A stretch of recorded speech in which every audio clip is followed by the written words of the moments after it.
Good morning from beautiful isolated rural Lower Yorkepeninsula South Australia. This is a fruit tree and vegetable garden update by Muttley and Matros. This is Muttley, my four-legged companion. The first tree is double graft, Granny Smith and Golden Delicious. The second, these are about 7 years old. 7th year. I've made a mistake. I should have grown in planting these fruit trees in a limited space. I should have grown dwarf trees, but I've remedied that by doing hard pruning. I've cut out the centre in this tree, and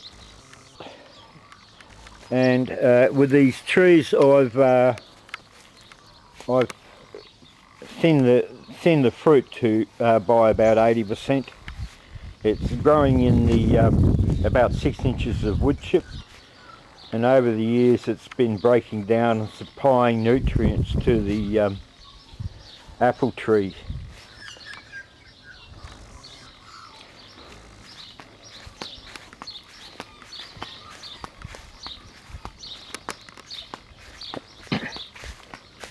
Valencia orange always gets loaded with oranges, but remains small. It's affected this year by something's chewing the leaves. The vegetable garden itself is enclosed by a fence. That's to keep Muttley out, and acts as a trellis.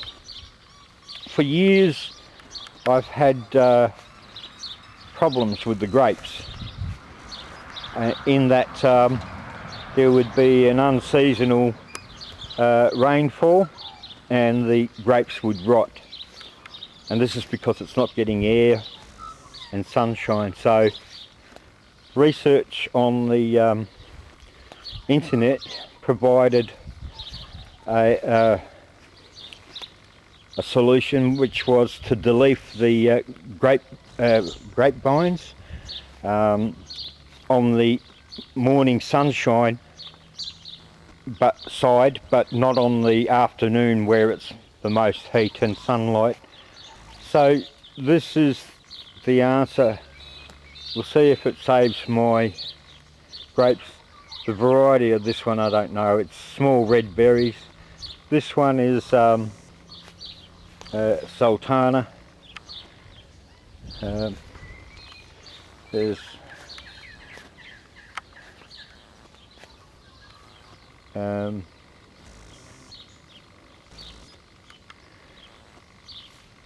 like I said, $1 million peach tree, exquisite taste.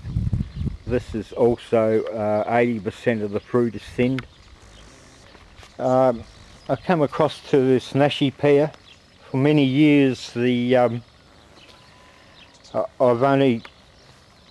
didn't know whether this was self-pollinating or the reason why I only got about 3 dozen nashi pears each year. But in winter time last year, I cut the centre out of this nashi pear. The branches that are growing up to the heavens, well, I cut them down by at least a third, more than 1/3, and each year, like the orange tree, I would get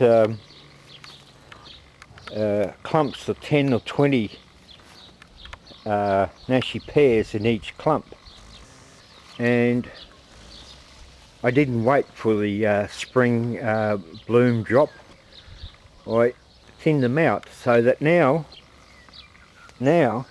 I've got 3 dozen nashi pears growing just on the one branch. So those two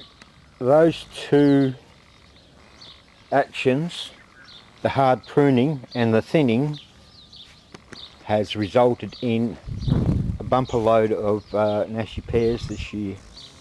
I do the same with the nasturtiums. All these are a result of trees grown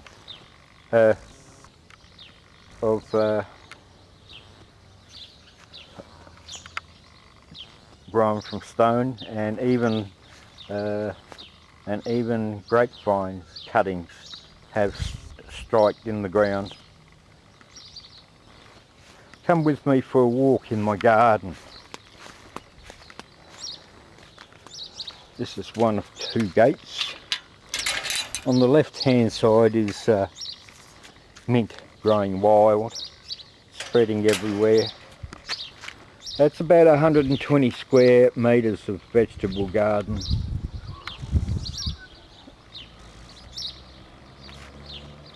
It's more than sufficient. In fact, I will be unloading on the neighbours.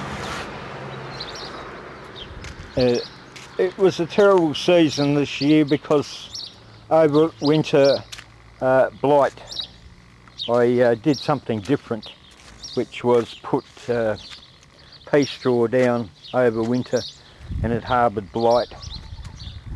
More than half of the tomatoes came out. The actions recommended on the internet using baking soda was not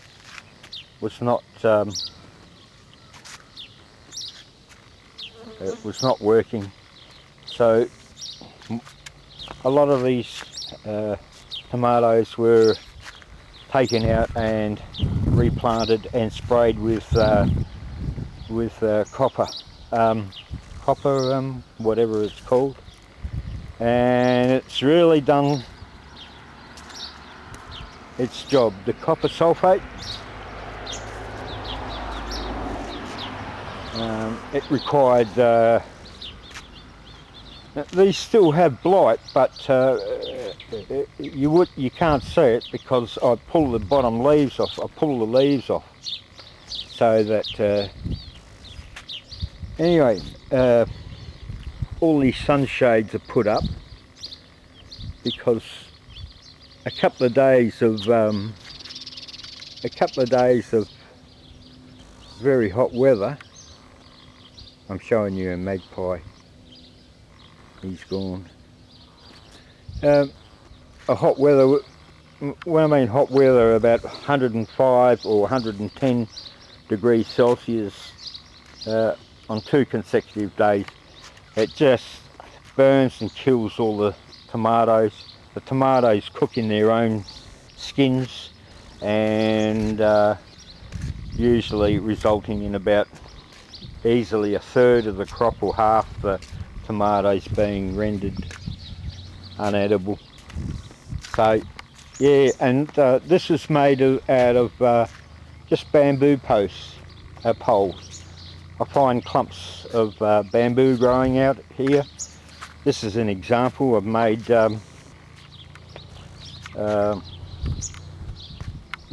made a trellis, an A-frame trellis out of bamboo and twining string that comes with the pea straw.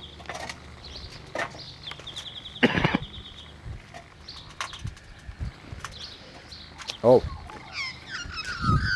yes, this is a delicious sweet corn. It's called early sweet. It's planted early, and it is very sweet and tasty. Of course, the shade cloth. Of course, plants like cucumbers and a cooler type plants. This is 50% shade cloth, and extends the life of the tomatoes. There's no longer any wilting, and